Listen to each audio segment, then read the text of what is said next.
Bonjour et bienvenue, aujourd'hui j'analyse Stéphane.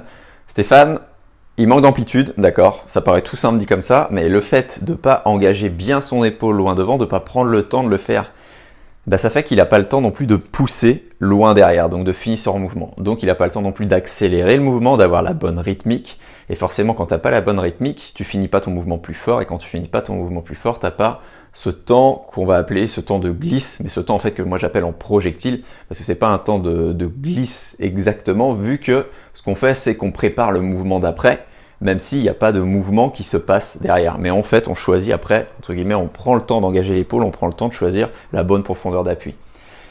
Et tout ça, le manque d'amplitude, le manque de rythmique, le manque d'aller chercher loin devant, ça fait quoi? Ça fait que les bras ils passent moins de temps en avant de la ligne des épaules. Et si les bras passent moins de temps en avant de la ligne des épaules, d'accord, là je te mets les deux bras exprès, je caricature, et ça fait qu'ils passent plus de temps en arrière de la ligne des épaules. Ça paraît logique, mais s'ils passent du temps du coup en arrière de la ligne des épaules vers les pieds, ça fait quoi? Ça fait que mécaniquement les pieds, hop, ils vont couler un peu plus à certains moments, voire carrément tout le temps, tout simplement. Donc je te partage tout de suite les points techniques prioritaires que Stéphane pourra mettre en place pour progresser. Donc le point 1, je viens de te le donner, et il en a deux autres.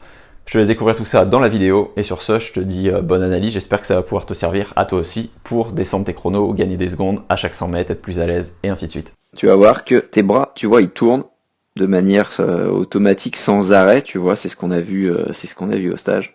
Parce que regarde là, tu vois, t'as les deux bras qui passent, enfin quand je parle des bras, je parle pas des mains, je parle vraiment de cette partie-là. T'as les deux bras qui passent en même temps au niveau des épaules, t'es toujours en fait en opposition ou presque. D'accord, à ce moment-là, t'as les deux bras dans l'eau, donc t'es pas non plus tout à fait en opposition, mais t'as vraiment un gros gap à passer grâce à ça, en fait, à aller chercher plus loin, à avoir plus d'amplitude. Ça va vraiment être ta grosse priorité. J'insiste bien sur le gros exprès. Donc le fait d'engager en fait bien ton épaule ici, et le fait de bien finir aussi et de bien toucher ta cuisse ici. Bon, désolé pour la goutte d'eau là, vous êtes plusieurs à avoir eu cette goutte d'eau qui m'énerve du coup. Mais de bien finir, tu vois, tes mouvements. Parce que là, ça fait quoi? Là, tu vois, dès que t'as le bras devant, boum, il va sous l'eau. Et ainsi de suite, ça tourne. Ce qui fait que du coup, ça t'empêche d'accélérer l'eau de manière progressive, et donc de glisser derrière, et ça t'empêche d'avoir le temps d'engager tes épaules. Donc on va agir d'abord sur le roulis, après sur l'accélération. Donc sur bien le roulis, avant, arrière. Hein. D'accord, j'insiste bien là-dessus, c'est pas le roulis où on cherche à prendre de la profondeur, à prendre du braquet. Donc, hop, on va avancer un peu.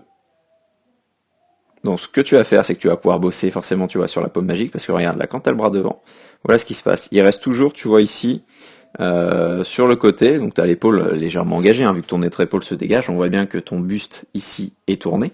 Donc là, il y a pas de souci, mais tu peux vraiment engager beaucoup plus. Tu vois, tout de suite, le bras, il rentre, et en fait, il fait que de tomber. Enfin, pas tomber, mais tu vois ce que je veux dire. Tu comprends l'idée. Donc ce qu'il va falloir faire, c'est vraiment engager ton bras, engager ton épaule, même ta paume vers le ciel, de manière à ce que ton épaule ici vienne toucher, hop, je vais changer une flèche, c'est mieux, vienne toucher ton visage. Ça fait que tout de suite tu vas tourner encore plus, mais tu cherches vraiment à tirer sur ton épaule. Ça c'est un truc super important, sentir vraiment que ça tire. Tu vois, encore plus de ce côté-là. Ce côté-là, il est vraiment, là tu nages presque, enfin t'es pas à plat, mais tu vois bien que quand tu rentres dans l'eau là, hop, tout de suite ça va vers le fond. Il n'y a pas de recherche vers l'avant. Donc il faut vraiment que tu travailles ce roulis vers l'avant, en avant des épaules, à aller chercher. Même si ça te paraît être un temps d'arrêt finalement, c'est pas un temps d'arrêt, tu vas voir que plus tu accélères, plus ça va être un temps de glisse, et où tu vas contrôler ton bras, où tu vas aller chercher loin devant, et ça va te faire gagner des centimètres devant. Et ça va surtout t'empêcher de laisser ce bras aller vers le fond, et de l'avoir. On va passer sur le côté, tiens, ça va être plus simple. Tac, ici, boum. Tu vois, de l'avoir toujours loin, de manière, hop, à aller chercher beaucoup plus d'eau devant, de manière à déverrouiller aussi tout simplement tout ce qu'il fait. Ça c'est au niveau du catch. Ensuite, hein, ça va pas du tout être une priorité pour l'instant, mais ça va te servir derrière, d'ici quelques mois, hein, faut prendre le temps, à réussir à prendre un peu plus d'eau, tu vois ici. Parce que là, le bras là, il commence à se fléchir juste ici.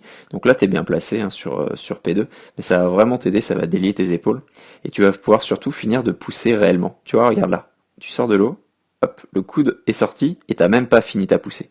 Là, le coude sort, t'as même pas fini ta poussée, et je vois une grosse partie de ta main. Donc là, là, ton bras, en fait, il tourne, et tu as la paume de main, tu vois, qui est carrément vers ta cuisse. Donc, va vraiment falloir chercher à réaligner tous ces mouvements, donc grâce à ce roulis, encore je répète, hein, exprès en avant, et à bien vraiment finir pousser ta cuisse, pousser en touchant ta cuisse, pardon, avec ta main, d'accord, mais vraiment toucher en fait finalement avec le pouce pour être sûr d'avoir la paume de main bien orientée vers tes pieds. Donc voilà le premier point. Tu vas chercher ensuite à faire ça en accélérant l'eau, en soufflant de plus en plus fort, chose que tu fais déjà, d'accord, donc je reviens pas là-dessus, mais tu vas chercher de plus en plus à avoir cette rythmique de nage où tu pousses l'eau plus fort à la fin qu'au début. Deuxième point, ça va être sur ton inspiration, parce que pourquoi? Hop, j'attends une petite inspi, là, tac, regarde où est ton bras, là tu commences à avoir remis ta tête, ton bras est ici, tu vois, donc il a vraiment perdu une bonne partie du trajet. Donc il va vraiment falloir chercher le épaule-visage après l'inspi là qu'on a fait pendant le stage, de manière à avoir plus de propulse derrière. Mais encore une fois, déjà rien que le premier point technique, la première priorité va t'aider déjà à ça. Mais en plus, en rajoutant ce repère-là, ça va en plus, enfin beaucoup plus t'aider. Je sais qu'elle est pas facile, ce repère pardon est pas facile, mais voilà ce qui va pouvoir t'aider sur ton inspi. Hop. Et respirer des deux côtés aussi, ça va être un truc super important parce que ça va te dégager les épaules. Ça va faire que tu vas engager beaucoup plus facilement des deux côtés. Parce que si tu es à l'aise uniquement d'un côté, ça veut dire que tu engages l'épaule uniquement là, du bras gauche et beaucoup moins du bras droit. Donc attention à réussir à bien engager des deux côtés pour pouvoir respirer facilement aussi bien à droite qu'à gauche, même si tu as forcément un côté qui est plus où tu es plus à l'aise, quoi. Je vais revenir sur la vue de haut. Tu vois là, hop, quand tu respires, peu importe là que tu vois, là ça passe là, on pourrait dire ça mettra moins de temps, plus tu vas souffler fort à la fin des mouvements, plus tu vas inspirer rapidement et plus ta tête sera remise dans l'eau ensuite. Hein, d'accord? Donc là-dessus, te prends pas la tête là-dessus. Le dernier point, ça va être par rapport à tes talons.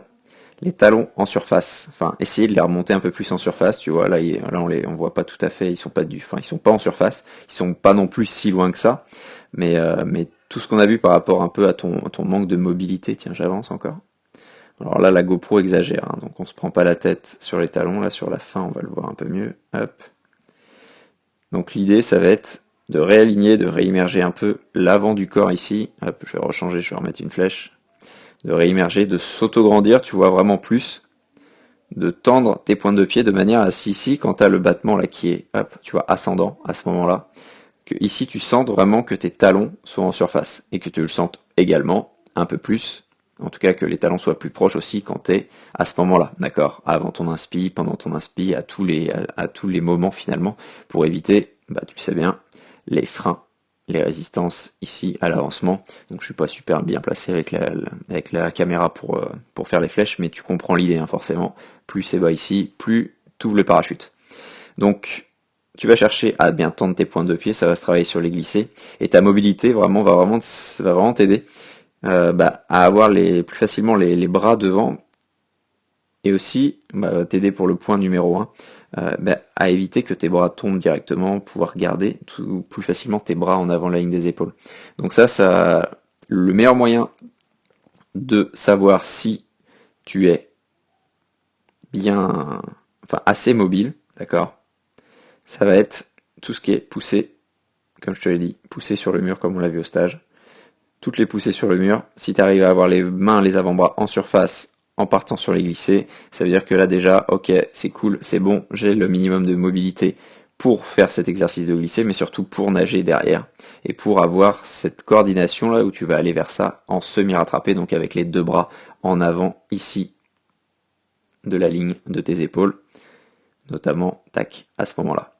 Là, tu vois, où tu auras à un moment donné le bras beaucoup plus en projectile parce que tu auras gagné plus de vitesse, mais faut te permettre ça avec la mobilité. Si toi aussi, comme des milliers de triathlètes, tu veux recevoir mes conseils gratuits par mail, je t'ai préparé une formation totalement offerte, totalement gratuite. Je te mets le lien dans la description. C'est une formation pour nager plus facile en crawl, pour être plus à l'aise tout simplement. J'éclaircique avec toi, sous tous les angles, en vidéo, les 3 exercices qui ont permis à mes élèves triathlètes de passer sous les 9, sous les 8, sous les 7, même sous les 6 minutes au 400, d'accord, en fonction de leur niveau. dont cet exercice qui fonctionne vraiment très bien pour être tout de suite dès la première séance en fait plus à l'aise, plus facile, pour gagner un petit peu de mouvement dans la longueur, pour être avec un peu plus d'amplitude, pour vraiment dépenser encore moins d'énergie en fait finalement. Et dès la première séance, tu devrais ressentir toi aussi cette chose-là. Donc je te mets le lien dans la description, je te laisse découvrir les 3 exercices avec des séances clés en main. Et sur ce, je te dis à bientôt.